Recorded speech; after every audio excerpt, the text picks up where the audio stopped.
के YouTube channel पे मैं सुभाष जयपाल आपका एक बार पुनः स्वागत करता हूं। दोस्तों, अपने जो इलेक्शन थ्योरी का क्रेज को स्टार्ट किया था, आज अपने उसकी नेक्स्ट क्लास स्टार्ट करने जा रहे हैं। इसमें टॉपिक चल रहा था डीसी का जनरेटर। किसके बारे में दोस्तों बात कर रहे थे?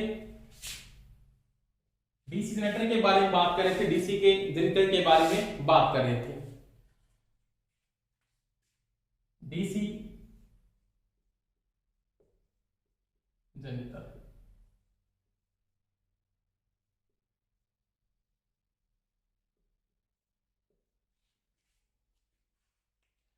इसमें अपने सीरीज और शंट को पढ़ लिया था। आज अपने जो जनरेटर पढ़ने जा रहे हैं वो पढ़ेंगे यौगिक।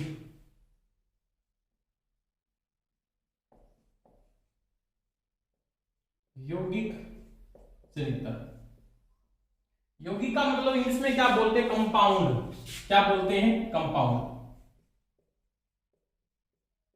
बहुत सिंपल टॉपिक है, कंपाउंड जनरेटर। अच्छा टॉपिक है, कोई समस्या नहीं आएगी। एक मैं सभी को बता देता हूं, जितने टॉपिक हो गए उन सभी के आप साथ में नोट्स बनाते जाएं। कोई समस्या आ रही है तो मेरे को कमेंट करके आप बता सकते हैं।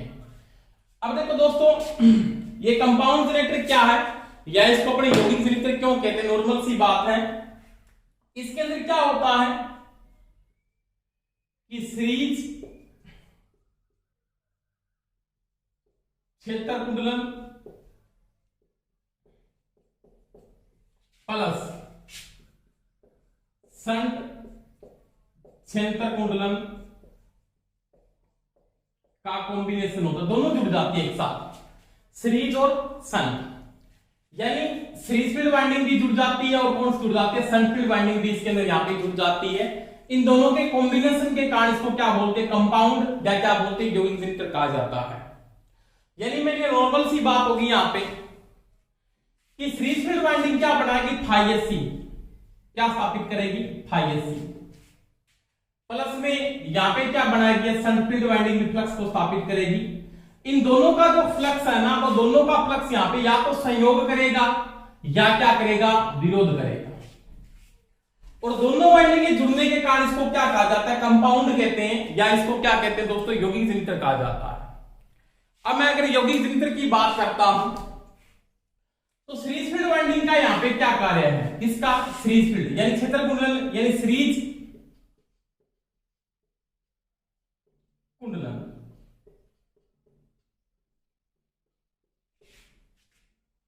इसका जो फ्लक्स है ना, वो धारा के क्या होता है? समानुपाती होता है। नॉर्मल सभी को पता है, आईएससी समानुपाती क्या है?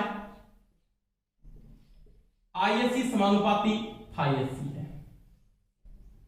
आईएससी समानुपाती फाईएससी है। ये उतना ही फ्लक्स स्थापित करेगी, यानी सीरीज फील्ड का यहां पे क्या वर्क होगा? इसका उतना ही काम होगा। ये सीरीज फील्ड वाइंडिंग जो फ्लक्स स्थापित कर रही है, यानी फाईएससी का जो वर्क है या फाईएससी का जो कार्य है वो क्या काम करती है? तो फाईएससी का यहां पे जो कार्य है वो दो वर्क कर रही है। यहां पे कौन कौन से? एक तो ये कर रही है आर्मेचर रिएक्शन। आर्मेचर रिएक्शन जिसको आप हिंदी में क्या बोलते हो? आर्मेचर प्रतिक्रिया प्रभाव। आर्मेचर प्रतिक्रिया प्लस दूसरी बात क्या होगी? जो ओमिक ड्रॉप है। क्या है? Ohmic drop.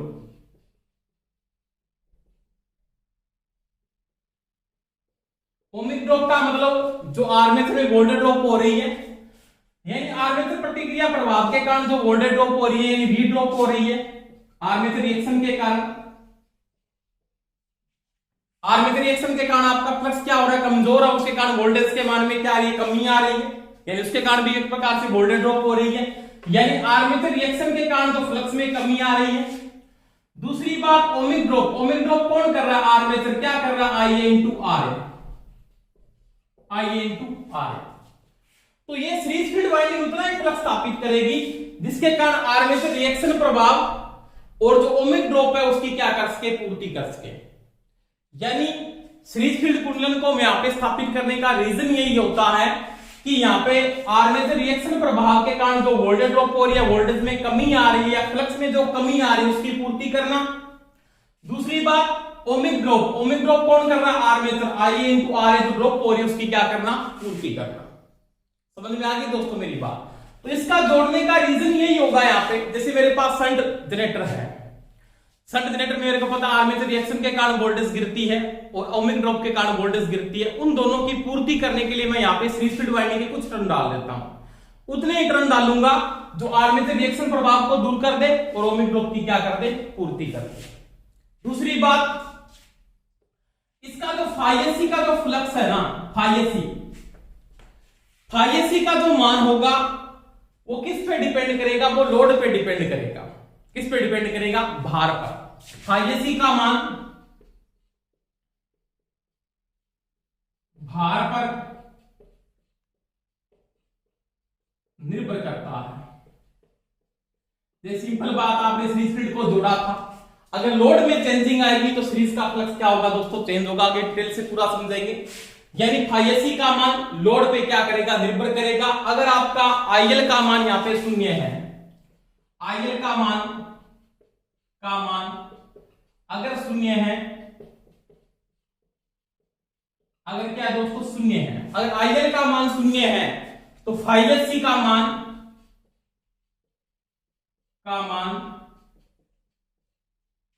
निम्न होगा। बिल्कुल क्या होगा? निम्न होगा। समझ में आएगी दोस्तों मेरी बात? तो यहां पे मैं सीरीज फील्ड वाइंडिंग को स्थापित करने का मुख्य रीजन यही होता है कि सीरीज फील्ड वाइंडिंग क्या बढ़ाएगी? चुंबकीय फ्लक्स बढ़ाएगी। उस चुंबकीय फ्लक्स के द्वारा आप आर्मेचर रिएक्शन की क्या करोगे? पूर्ति करोगे। जो आर्मेचर रिएक्शन प्रभाव हो रहा है उसके कारण आपकी जो वोल्टेज ड्रॉप हो रही है उसकी पूर्ति करना, और दूसरी कारण ओमिक ड्रॉप किसके कारण हो रही है? आर्मेचर रेजिस्टेंस के कारण, उसकी क्या करना? पूर्ति करना। और फाइएसी का मान होगा वो क्या करेगा? भार पर निर्भर करता है, आईएल पे निर्भर करेगा। जब आईएल का मान बढ़ेगा तो फाइएसी का मान क्या होगा? बढ़ेगा। आईएल का मान कम होगा तो फाइएसी का मान भी क्या होता है? कम होता है। आगे मैं बात करूंगा पूरी डिटेल से इसकी। दूसरी बात, अगर आईएल का मान शून्य है तो फाइएसी का मान भी लगभग क्या होता है? नगण्य होता है। समझ में आ गई दोस्तों मेरी बात? दूसरी में मैं यहां पे किसकी बात करता हूं? शंट फील्ड की। शंट क्षेत्र कुंडल। देखो, शंट की जो धारा नॉर्मल होती है ना, आईएसएच का जो मान होता है, आईएसएच का मान वो होता है बीएस बटा में आरएसएच। यही होता है। आईएसएच का जो मान होता है वो किसके बराबर होता है? वो बीएस बटा आरएसएच के क्या बराबर है? अगर बीएसएच का मान कांस्टेंट है, ये भी क्या है? लगभग स्थिर है,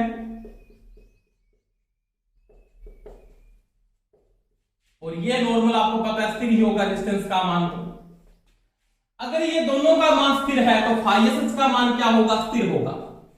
अगर ये स्थिर होगा तो शंट का फ्लक्स भी क्या होगा? स्थिर होगा। क्या होगा? स्थिर, यानी क्या होगा? कांस्टेंट होगा। यानी भार के साथ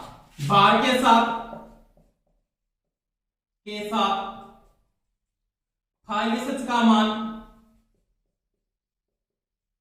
नहीं बदलता,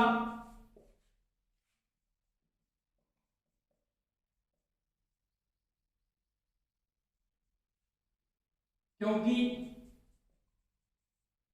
आईएसएच का मान स्थिर होता है।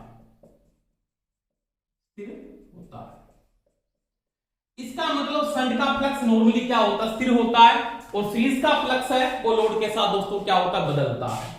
अब इन दोनों का कॉम्बिनेशन इस प्रकार से किया जाता है, उसके कारण अपने जनरेटर बनाते हैं कि आप यौगिक संचयी यौगिक बनाते हो या आप कौन सा बनाते हो? विभेदिक यौगिक बनाते हो। यानी दोनों को मैं, सिंपल सी बात होती है, पहले मैं नीचे किसको डाल दूंगा? शंट फील्ड वाइंडिंग को डाल दूंगा, उससे ऊपर कुछ टर्नों के साथ किसको डालूंगा? मैं सीरीज फील्ड वाइंडिंग को डाल देता हूं, जैसे नॉर्मल सी बात होगी। दोबारा से मैं रिपीट कर रहा हूं, सीरीज फील्ड वाइंडिंग का फ्लक्स यहाँ पे रीजन क्या? आर्मेचर रिएक्शन में ओमिक ड्रॉप की क्या करना? पूर्ति करना। उसके कारण जो वोल्टेज ड्रॉप हो रही है उसकी क्या करना? पूर्ति करना है। फाइएसी का मान लगभग किस पे निर्भर करेगा? भार पर निर्भर करेगा, क्योंकि लोड धारा का मान अगर शून्य है तो फाइएसी का मान लगभग क्या होगा? निम्न ही होता है। या पे फ्लक्स का मान बिल्कुल क्या होता है? निम्न होता है। इसका क्या होगा? वोल्टेज का मान अगर लगभग, लोड वोल्टेज क्या होती है? कांस्टेंट होती है। लोड वोल्टेज का मान कांस्टेंट है तो यहाँ पे क्या होगा? रेजिस्टेंस का मान भी कांस्टेंट, शंट का फ्लक्स भी क्या होगा? स्थिर होगा। भार के साथ फाइएसी का मान नहीं बदलता, क्योंकि आईएस का मान क्या रहता है दोस्तों? यहाँ पे स्थिर रहता है। अब देखो, अब यहाँ पे मैं दो बाइंडिंगें डाल रहा हूं। कौन सी बाइंडिंग डाल रहा हूं? दो बाइंडिंग। कौन कौन सी? एक तो मैं डाल रहा हूं कौन सी? शंट फील्ड बाइंडिंग, जिसको मैं कोर के नीचे डाल दूंगा, और उसके ऊपर कौन सी डाल देता हूं मैं? Shunt field binding. जैसे मेरे पास दोस्तों ये पोल है, क्या है? पोल।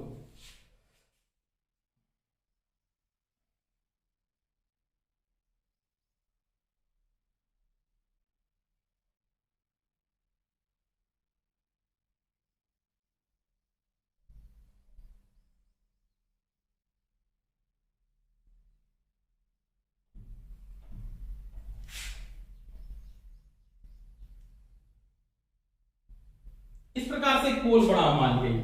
समझ में आ गई दोस्तों मेरी बात? अब मैं यहां पे वाइंडिंग डाल रहा हूं इससे।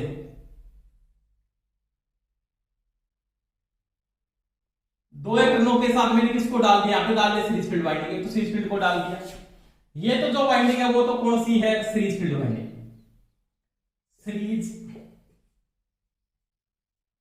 क्षेत्र कुंडल। समझ में आ गई दोस्तों मेरी बात? और इसके नीचे यानी इसमें कोई धारा फ्लो हो रही है, मान लिया कोई भी धारा फ्लो हो रही है इसके अंदर, जिसको आगे मैं बात करूंगा इसके बाद। यहां पे मैंने वाइंडिंग को डाल दिया इससे।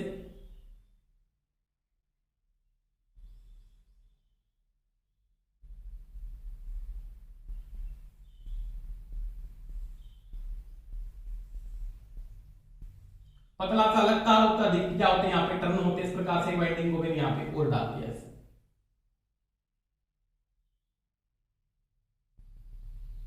इस प्रकार से। और यहाँ पे भी एक करंट क्या हो रहा? फ्लो हो रहा है ऐसे। दो वाइंडिंग है, एक तो वाइंडिंग आपके पास ये, एक वाइंडिंग आपके पास ये है। ये जो वाइंडिंग है ना, ये वाली वाइंडिंग, इसको बोलते हैं शंट क्षेत्र कुंडल।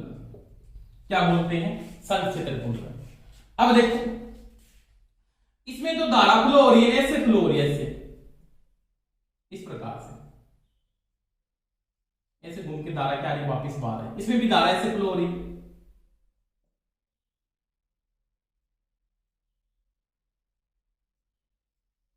इसमें कौन सी धारा फ्लो हो रही है? इसमें तो हो रही है आई एस फ्लो हो रही है, और इसमें क्या हो रही है? आई एस सी फ्लो हो रही है। अब यहां पे एक बात होगी, क्या दोनों वाइंडिंगों में या दोनों फील्ड वाइंडिंगों में धारा की दिशा क्या है? एक ही है। दोनों फील्ड वाइंडिंगों में अगर धारा की दिशा क्या है? एक है। यानी सिंपल मैंने बात बताई थी आपको कि दो चालकों में अगर धारा की दिशा एक हो तो उनका फ्लक्स क्या करता है? आपस में संयोग करता है। यानी इसमें करंट क्या फ्लो हो रही दिशा, डायरेक्शन क्या आपके पास? आईएससी की डायरेक्शन ये है, और आईएस की डायरेक्शन है वो भी आपके पास यही है। दोनों का जो फ्लक्स होगा ना वो जुड़ने वाले स्वभाव का पैदा होगा।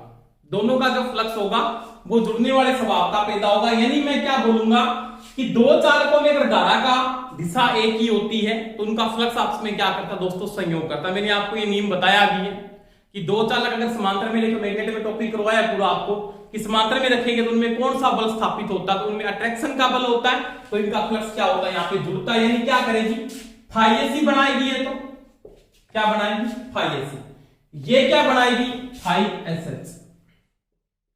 और दोनों का जो योग होगा वो क्या कहलाएगा? आपका फाई टी कहलाएगा। क्या कहलाएगा? Phi T. क्यों? अगर दोनों वाइंडिंगों में धारा की दिशा क्या है? समान। यानी सीरीज फील्ड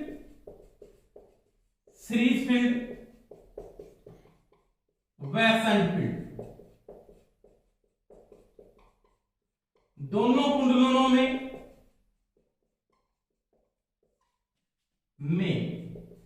धारा की दिशा समान है तो फ्लक्स आपस में जुड़ने वाले स्वभाव का होगा। जुड़ने वाले स्वभाव का होगा।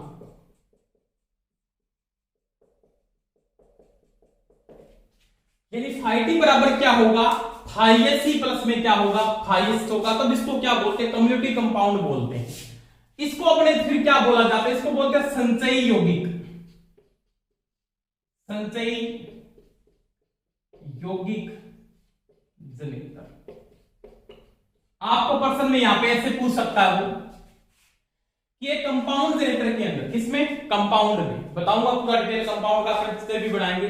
एक कंपाउंड जनरेटर के अंदर सीरीज फील्ड वाइंडिंग और शंट फील्ड वाइंडिंग में अगर धारा की दिशा एक ही है, धारा की दिशा दोस्तों क्या एक ही है, तो वह कौन सा जनरेटर कहलाएगा, तो वो कहलाएगा संचयी यौगिक जनरेटर, जिसको बोलते हैं कम्युलेटिव कंपाउंड। क्या बोलते हैं, कम्युलेटिव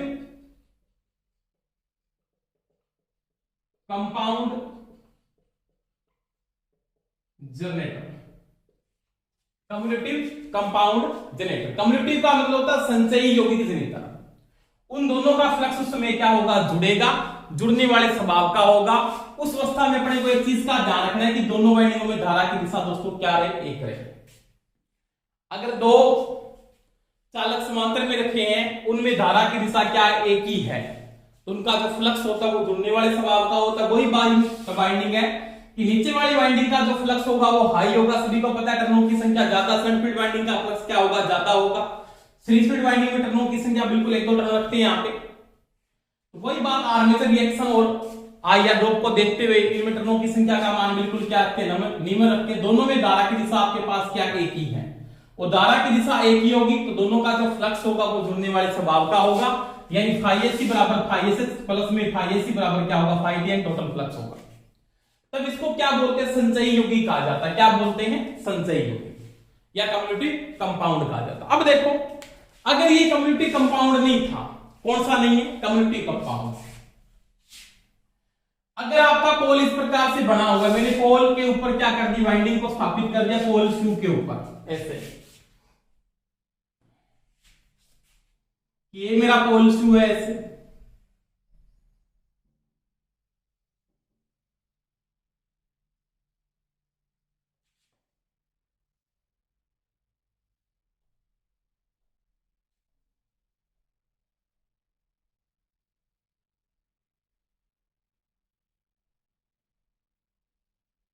इस प्रकार का आपका पोल Q बड़ा मान लिया और आपने वाइंडिंग को ऐसे डाल दिया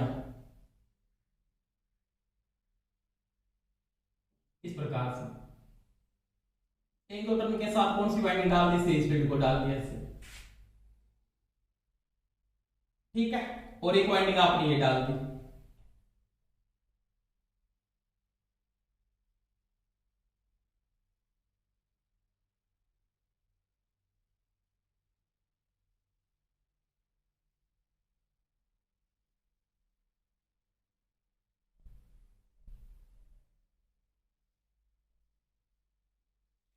अब इसमें जो करंट की डायरेक्शन है ना, इसमें जो करंट की डायरेक्शन आपके पास ये शंट में तो आईएसएच में तो ऐसे करंट फ्लो होगा, मान,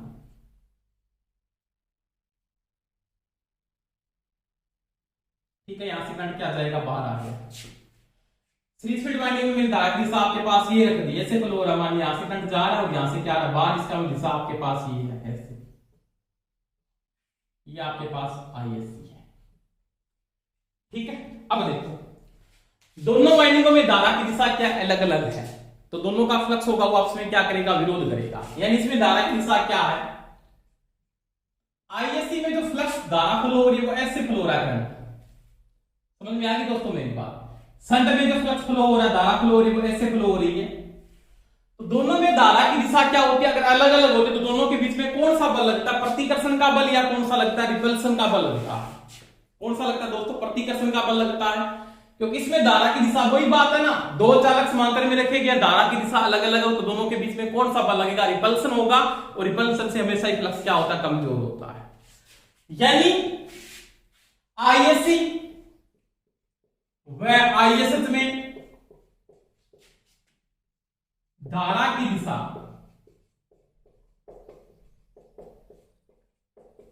विपरीत है, तो दोनों द्वारा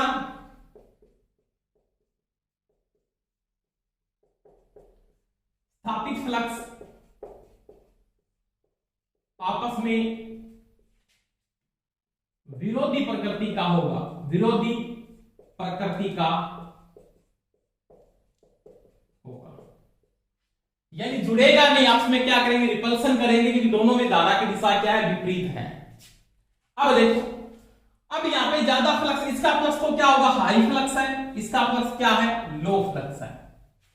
तो यहां पे क्या होगा, फाई एस एच माइनस में क्या हो जाएगा, फाई एस सी हो जाएगा, और बराबर में क्या आएगा, फाई, यानी क्या आएगा दोस्तों, टोटल फ्लक्स आएगा। यानी आपका टोटल फ्लक्स होगा वो दोनों का क्या होगा, डिफरेंस, और डिफरेंस के कारण इसको क्या बोलते हैं, डिफरेंशियल जनित्र कहा जाता है। तब इसको क्या बोलते हैं, विभेदिक, क्या बोलते हैं दोस्तों, विभेदिक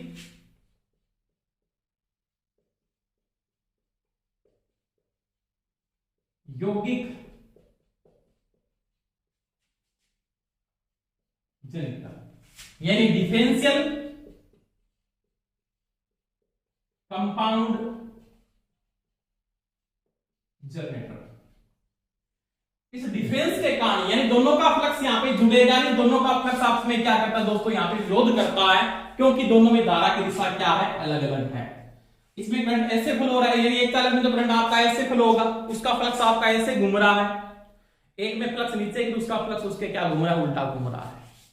वही बात है कि दोनों में अगर धारा की दिशा आप क्या रखते हो, अलग अलग रखते हो, तो उसमें डिफरेंशियल कंपाउंड हो जाएगा, और दोनों में धारा की दिशा क्या है, समान है, उसको क्या बोलेंगे अपने, क्या बोलेंगे, संचयी यौगिक कहते हैं। तो ये डिफरेंशियल का रीजन क्या है और कम्युटेटिव का रीजन क्या है, मैंने दोनों को समझा दिया आपको। अगर दोनों वाइंडिंगों में धारा की दिशा समान होती, दोनों का फ्लक्स जुड़ने वाले स्वभाव का होता, तब उसको क्या बोलते हैं, संचयी यौगिक कहा जाता है। और दोनों में अगर धारा की दिशा क्या होती है, दूसरे के विपरीत होती है, तो उसको क्या बोलते हैं, डिफरेंशियल कहते हैं। अब देखो, अब इसके आगे जाके दो पार्ट बन जाएंगे संचयी यौगिक का, एक तो लघु संट हो जाएगा, एक दीर्घ संट, दोनों के प्रकार पढ़ के दोनों का मैं एबीसमीकरण करवा देता हूं, उसके बाद मैं डिफरेंशियल और सीरीज आपको दोनों को बता दूंगा। जैसे मेरे पास सिंपल बात है, इसमें दो पार्ट आएंगे आगे जाके, एक तो कौन सा आएगा, एक तो आएगा दीर्घ संट, क्या आएगा, दीर्घ संट,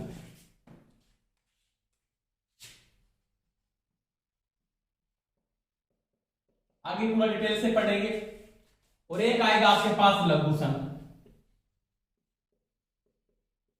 दोनों के बीच में कण सेम रहेंगे, कोई समस्या नहीं। दीर्घ संट का मतलब इसका जो कॉम्बिनेशन होता है वो इस प्रकार से होता है,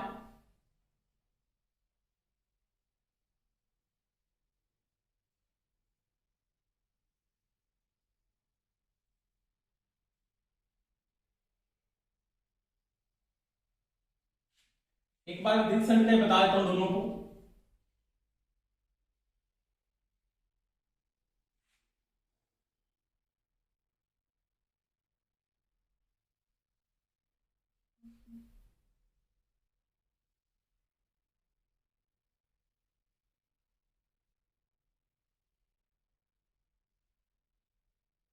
ये है, इसका नामांकन E1 A2 D1 D2 A1 A2, यहां पे BL मिलेगा, यहां से लोड करंट क्या जा रहा है दोस्तों, बाहर जा रहा है। अब देखो, एक दीर्घ संट ये है, एक इसके साथ ही और बना रहा हूं दीर्घ shunt,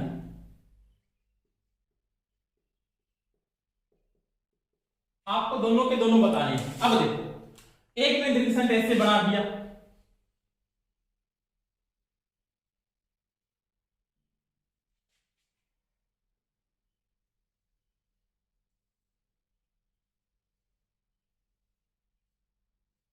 BL series field armature को श्रेणी क्रम में जोड़ दिया, वहां पे भी श्रेणी क्रम में है, पर धारा की दिशा में चेंजिंग की गई है, A1 A2 और A2। अब देखो, अब दोनों में मैं नोट करता हूं बात को, ये भी दीर्घ संट है, मान लीजिए ये भी दीर्घ संट है। अब अपने को यहां पे पूछ लेता है कि ये डिफरेंशियल है, ये डिफरेंशियल है। अब अपने को एक बात का नोट करना है कि सीरीज फील्ड में धारा की दिशा देखो, इसमें सीरीज फील्ड में करंट कैसे फ्लो हो रहा है, तो इसमें धारा की दिशा आपके पास क्या है, देखो इसमें आपके पास जो करंट फ्लो हो रहा है वो ऐसे फ्लो हो रहा है, आईएससी दिशा क्या आपके पास ऐसे करंट ऐसे घूम के आ रहा है, इसमें देखो ऐसे, ये दिशा है, आईएससी ऐसे फ्लो हो रहा है। इसमें धारा की दिशा देखो आपके पास ये है, इसमें आईएससी ऐसे फ्लो हो रहा है। इन दोनों में धारा की दिशा अलग एक है, तो दोनों का फ्लक्स क्या होगा, संयोग करेगा, यानी जुड़ने वाले स्वभाव का होगा। तो इसमें जो फाई टी आएगा ना, वो किसके बराबर आएगा, वो आएगा फाई एस एच प्लस में क्या आएगा, फाई एस सी होगा। अगर दोनों का फ्लक्स जुड़ता है, दोनों में धारा की दिशा एक होने के कारण अगर फ्लक्स जुड़ता है, तो उसको क्या बोलते हैं अपने, दीर्घ संट का क्या बोलेंगे, संचयी यौगिक, क्या बोलेंगे, संचयी यौगिक। समझ में आ गई बात, तो ये संचयी यौगिक है। अब यहाँ पे देखो, इसमें धारा की दिशा आपके पास क्या, आर्मेचर में करंट ऐसे फ्लो बाहर निकला यहाँ पे, तो आईएसी की दिशा क्या है, इससे आईएसी फ्लो हो रहा है। इसमें दिशा क्या है आपके पास, ये फ्लो हो रहा है इससे आईएसएच। दोनों में धारा की दिशा क्या है, अलग अलग है। सीरीज में फ्लक्स करंट ऐसे फ्लो हो रहा है, शंट में करंट ऐसे फ्लो हो रहा है। यहाँ पे देखो सीरीज में भी ऐसे फ्लो हो रहा है, शंट में भी एक दिशा है, यहाँ पे दिशा क्या अलग अलग है। तो यहाँ पे जो फाई टी आएगा ना वो किसके बराबर आएगा, वो आएगा फाई एस एच माइनस में क्या होगा फाई एस सी। दोनों का फ्लक्स क्या करेगा, दूसरे का विरोध करेगा, और विरोध को बोलते हैं डिफरेंशियल, इसको बोलेंगे शंट का विभेदिक योग। क्या बोलेंगे, विभेदिक योग। समझ में आई दोस्तों मेरी बात। एक तो डिफरेंशियल का हो जाएगा और एक कौन सा हो जाएगा, कम्युनिटी कंपाउंड का हो जाएगा। अब देखो दोनों के बीच समीकरण की बात करूं, दोनों का बीच समीकरण एक ही रहता है, दोनों के बीच समीकरण में कोई चेंजिंग नहीं आती है। पहली बात यहां पे देखो, आर्मेचर और सीरीज फील्ड वाइंडिंग दोनों किस क्रम में जुड़े हैं, श्रेणी क्रम में जुड़े हैं। तो मैं यहां पे पहली बात तो ये लिख सकता हूं कि आईए का मान किसके बराबर है, आईएसी के। किसके बराबर है, आईएसी के। समझ में आई दोस्तों मेरी बात। आर्मेचर की धारा सीरीज की धारा के क्या बराबर है, कि दोनों किस क्रम में जुड़े हैं, श्रेणी क्रम में। श्रेणी क्रम में धारा का मान क्या होता है, समान होता है। दूसरी बात, बीएल का मान बीएसएच के बराबर है कि नहीं, अरे बोलो है कि नहीं, बिल्कुल है।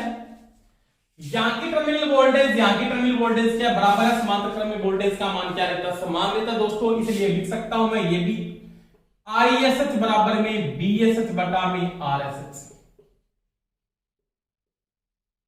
ये होगा कि नहीं होगा, बिल्कुल होगा। अब देखो यहां से धारा गई आर्मेचर की बात, वही धारा किसकी थी, सीरीज की थी। आईए बराबर यहां पे धारा जाने के बाद एक तो किसके पास लेगी, लोड के पास, है किसके पास लेगी, शंट के पास। आईए बराबर लिख सकता हूं आईएल प्लस में आईएसएच। शंट की धारा और लोड धारा को जोड़ दो, किसकी धारा आ जाएगी, आर्मेचर की। समझ में आ गई दोस्तों मेरी बात। तो ये होगी आर्मेचर धारा। अब देखो ईबी कहां पे पैदा हो रहा है, ईबी हो रहा है आर्मेचर के अंदर। यहां पे ईबी पैदा हुआ, क्या पैदा हुआ, ईबी। यहां पे भी क्या पैदा हुआ, ईबी पैदा हुआ। क्या मेरे को ईबी बार मिल सकता है, नहीं मिल सकता। तो इसका ईबी किसके बराबर है, ईबी में क्या हो रही है, दो ड्रॉपेज हो रही है। एक तो कौन ड्रॉप कर रहा है यहां पे, इसके बाद एक तो कौन कर रही है, सीरीज, यानी आईएससी इंटू आरएससी ड्रॉप हो रही है ओमिक ड्रॉप में। एक कौन सी ड्रॉप हो रही है, यहां पे ड्रॉप हो रही है, कौन सी, आईए इंटू आरए ड्रॉप हो रही है।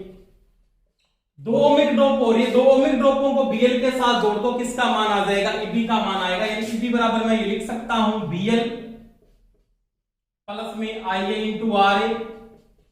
आर्मेचर ड्रॉप कर गया ओमिक, दूसरा श्रेणी क्रम में सीरीज फील्ड लगने के कारण सीरीज फील्ड भी क्या हो गया, ओमिक ड्रॉप कर गया। शंट ड्रॉप नहीं करती, शंट किसको लेके जा रहे, करंट को, क्योंकि वो वोल्टेज को ड्रॉप नहीं कर सकती, समांतर क्रम में धारा ड्रॉप होती है, ये सभी को पता है। अब देखो ईबी बराबर मैं ये भी लिख सकता हूं बीएल आईए इंटू आरए।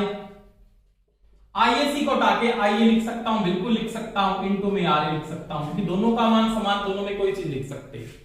इस समीकरण में आगे आप ये भी लिख सकते हो बीएल प्लस में आईए कॉमन आएगा, दोनों में आईए कॉमन आएगा, तो यहां पे क्या बचेगा, आरए प्लस में आरएसी। तो ये इसका ईबी होगा। अब देखो यहां से अगर आईए निकालना तो यहां पे आईए बराबर क्या हो जाएगा, ईबी इधर आके माइनस बीएल गुणा वाला भाग में आरए प्लस में आरएसी। तो ये इसकी होगी आर्मेचर धारा। क्या होगी दोस्तों, आर्मेचर धारा। समझ में आई दोस्तों मेरी बात। तो आईए किसके बराबर है, वो है ईबी माइनस बीएल बटा आरए प्लस में क्या होगा, आरएसी हो जाएगा। दोनों का ईबी समीकरण एक ही रहेगा, दोनों में कोई समस्या नहीं होगी, ईबी समीकरण का मान दोनों में एक ही रहता है। परंतु एक दिक्कत आती है यहां पे, एक जनरेटर लोड बढ़ने पे वोल्टेज का मान बढ़ाएगा, ये क्या करेगा, कम करेगा। जैसे मैं बात करता हूं दोनों के बीच समीकरण के बाद, अगर बात देखो विभेदिक में क्या रीजन है, संचयी में क्या रीजन, दोनों को कंपैरिजन पढ़ेंगे, बिल्कुल समझ में आएगी बात। अब देखो अगर मैं यहां पे कहता हूं, यहां पे देखिए सबसे पहले बात, इसको छोड़ो, यहां पे देखो, यहां पे जब आपके पास लोड मैंने डाल दिया, इसके ऊपर मैंने यहां पे लोड डाल दिया, लोड, जब आपका भार बढ़ता है, क्या बढ़ता है दोस्तों, भार बढ़ता है, ऊपर समझा दूंगा यहाँ पे, देखो पूरा डिटेल से, कोई दिक्कत नहीं आनी चाहिए। इसके अंदर संचयी में बात कर रहे हैं, जब आपका भार इंक्रीज होता है, आपने भार को बढ़ाया, बढ़ा दिया जी, भार बढ़ा। आपका जब लोड बढ़ता है, सभी को पता है लोड के साथ पावर बढ़ती है, पावर बढ़ने पर रेजिस्टेंस का मान कम होता है, धारा का मान बढ़ता होता है। क्यों? क्योंकि आपने पढ़ा है दोस्तों, P/V² बटा में R। लोड किस में लेते हैं? पावर वाट में या किलोवाट में आती है। भार जब बढ़ता है, रेजिस्टेंस का मान कम होता है, रेजिस्टेंस का मान कम होने से धारा बढ़ती है, तो भार बढ़ने से IL का मान बढ़ेगा। क्या होगा? IL का मान दोस्तों क्या होगा? बढ़ेगा। IL का मान जब बढ़ता है, तो देखो जब IL का मान बढ़ रहा है, आराम से समझना दोस्तों, IL का मान जब बढ़ता है तो उसके साथ IA का मान भी बढ़ेगा। बढ़ेगा कि नहीं बढ़ेगा? बढ़ेगा दोस्तों। भार बढ़ा, भार के साथ भार धारा बढ़ी, भार धारा बढ़ने से IA का मान बढ़ा, IA का मान बढ़ने से ISC का मान बढ़ेगा। बढ़ेगा, दोनों किस क्रम में जुड़े हैं? श्रेणी क्रम में। श्रेणी क्रम में धारा का मान समान होता है, ISC का मान बढ़ेगा। ISC समानुपाती होता है phi-SC, तो क्या बढ़ेगा? phi-SC बढ़ेगा, सीरीज का फ्लक्स भी बढ़ जाएगा, सीरीज का फ्लक्स बढ़ेगा। सीरीज का फ्लक्स जब बढ़ता है तो यहां पे क्या है? इन दोनों में, संचयी में क्या है? संचयी यौगिक में क्या है? लॉन्ग शंट में, कि जब सीरीज का फ्लक्स बढ़ रहा है तो phi-t बराबर आपने यहां पे लिखा था, phi-t बराबर दोस्तों था phi-SH प्लस में, phi-t बराबर था phi-SH प्लस में phi-SC, ये था। टोटल फ्लक्स में क्या हो रही है? वृद्धि हो रही है। तो phi-t जब आपके पास क्या हो रहा है? phi-t बढ़ रहा है, तो phi-t बढ़ेगा तो क्या बढ़ेगा? EB बढ़ेगा। EB समानुपाती क्या होता है? phi-t होता है। EB बढ़ेगा ना, तो EB बढ़ता है, जब EB बढ़ता है तो BL के मान में क्या होते हैं दोस्तों? वृद्धि हो जाती है, तो BL भी क्या होता है? बढ़ता है। तो यहां पे मैं लिख सकता हूं EB बढ़ेगा, EB बढ़ेगा तो क्या बढ़ेगा? BL बढ़ेगा। तो ये कंडीशन है संचयी यौगिक की। दोबारा मैं रिपीट कर रहा हूं, भार बढ़ने से भार धारा बढ़ी, भार धारा बढ़ने से आर्मेचर धारा बढ़ी, आर्मेचर धारा के सीरीज फील्ड श्रेणी क्रम में सीरीज फील्ड की धारा बढ़ी, सीरीज फील्ड का फ्लक्स बढ़ा, सीरीज फ्लक्स का फ्लक्स बढ़ा तो कुल फ्लक्स बढ़ा, कुल फ्लक्स बढ़ा तो EB बढ़ा, EB बढ़ने से किसका मान बढ़ेगा? BL का मान। जनरेट वोल्टेज बढ़ती है तो BL के मान में भी क्या होती है? वृद्धि हो जाती है। समझ में आ गई दोस्तों मेरी बात? वही देखो, अगर आपका भार क्या होता है? कम होता है, भार डिक्रीज किया, IL कम हुआ, हुआ कि नहीं हुआ? हुआ। IA कम हुआ, IA कम हुआ कि नहीं हुआ? हुआ। IL कम होगा तो IA अपने आप कम होगा, IA कम हुआ तो ISC कम हुआ कि नहीं हुआ? हुआ भाई। ISC कम समानुपाती phi-SC, तो phi-SC भी कम हुआ, और phi-SC जब कम हुआ तो टोटल फ्लक्स में क्या आई? कमी आई। टोटल फ्लक्स में क्या आई? कमी आई। कुल फ्लक्स कम हुआ तो आपके पास EB का मान भी क्या हुआ? कम हुआ। EB कम हुआ तो BL भी क्या हुआ? कम हुआ। ये कंडीशन। इसका मतलब जब इसमें भार बढ़ता है, यहां पे लिख देता हूं, भार बढ़ता है तो भार के साथ टर्मिनल वोल्टेज को क्या करता? बढ़ाता है। यानी ये जो जनित्र है, ये जनित्र भार बढ़ने पर टर्मिनल वोल्टेज बढ़ाता है, भार कम होने पर टर्मिनल वोल्टेज कम करता है। ये चीज का इसमें ध्यान रखना। समझ में आ गई होगी बात? अब इसमें आ जाओ, इसमें आएंगे तो देखो डिफरेंशियल में क्या रीजन चलेगा? वही रीजन आपके पास डिफरेंशियल में देखो, सबसे पहले इसमें भार बढ़ा, भार बढ़ा, IL बढ़ा, बढ़ा कि नहीं बढ़ा? बढ़ा। IL तो बढ़ा ना, तो क्या बढ़ा? IA बढ़ा। यानी कि समीकरण में कोई चेंजिंग नहीं है, IA बढ़ा, क्योंकि एक समीकरण दोनों का श्रेणी क्रम में वो था, श्रेणी क्रम में ये IA बढ़ा तो क्या बढ़ा? ISC बढ़ा। ISC समानुपाती phi-SC था, ये बढ़ा। अब देखो जब phi-SC बढ़ता है तो phi-SC डिफरेंस में आ रहा है, ये माइनस में और ये कहां पे था? प्लस में था। इसका कारण ये क्या होगा? टोटल फ्लक्स में कमी आएगी, कुल फ्लक्स में क्या आएगी? कमी आएगी। EB समानुपाती, यहां पे भी phi-t है, तो यहां पे EB क्या होता है? कम हो जाता है। ईबी क्या होता है, गिरता है। ईबी कम होने से किसका मान कम होगा, बीएल का मान कम हो सकता है, क्योंकि यहाँ पे फ्लक्स क्या होगा, शून्य फ्लक्स में कमी आती है। देखो लोड बढ़ा, लोड के साथ आईएल बढ़ा, आईए बढ़ा, आईए बढ़ने से आईएसी बढ़ा, कुल फ्लक्स सीरीज का फ्लक्स बढ़ता है, सीरीज का फ्लक्स बढ़ता है तो कुल फ्लक्स में क्या आती है, कमी, क्योंकि शंट में से फ्लक्स घट रहा है, यहां से कमी आने से बी के मान में कमी आएगी, बीएल का मान कम हो जाएगा। वही बात है, भार आपका कम हुआ, आईएल कम हुआ, आईए कम हुआ, आईएसी कम हुआ, आईएसी कम हुआ तो फाईएसी कम हुआ। अब देखो फाईएसी माइनस में अगर इसके मान में कमी आ, इसके मान में क्या आती है, वृद्धि, यानी आपका ईबी अब क्या होगा, बढ़ेगा। ईबी क्या होगा, बढ़ेगा, क्योंकि फाईएसी जब कम होता है ना, तो यहां पे मैं ये लिख सकता हूं फाईएसी जब कम होता है तो फाईटी बढ़ता है। समझ में आ गई, फाईटी जब बढ़ता है तो ईबी का मान भी क्या होता है, बढ़ता है, और ईबी का मान जब बढ़ता है तो बीएल का मान भी बढ़ता है। ये कंडीशन है। यहां पे फाईटी में क्या आ रही थी, कमी आ रही थी, फाईटी में क्या हो रही थी, कमी। ये चीज ध्यान रखिएगा, क्योंकि माइनस में चल रहा है, फाईएसी कम होने से फाईटी बढ़ेगा, तो भी बढ़ेगा कि नहीं, भार बढ़ने पर टर्मिनल वोल्टेज कम होती है, किसकी, डिफरेंशियल की। भार कम होने पर, भार कम होने पर टर्मिनल वोल्टेज बढ़ती है। तो ये दोनों में दोस्तों डिफरेंशियल वोल्टेज के आधार पे, तो ये तो कौन सा था, विभेदिक था। ये तो किसकी बात की आपने, विभेदिक की बात की, और ये किसकी बात की, एक ये संचय की बात। दोनों के दोनों कौन से थे, लॉन्ग संचय थे। बार बढ़ने पे टर्मिनल वोल्टेज को गिराता है, वो क्या करता है, बढ़ाता है। आज के लिए दोस्तों इतना ही पढ़ेंगे। Thank you, best of luck, जय हिंद। तो ये पूरा समझ लेना।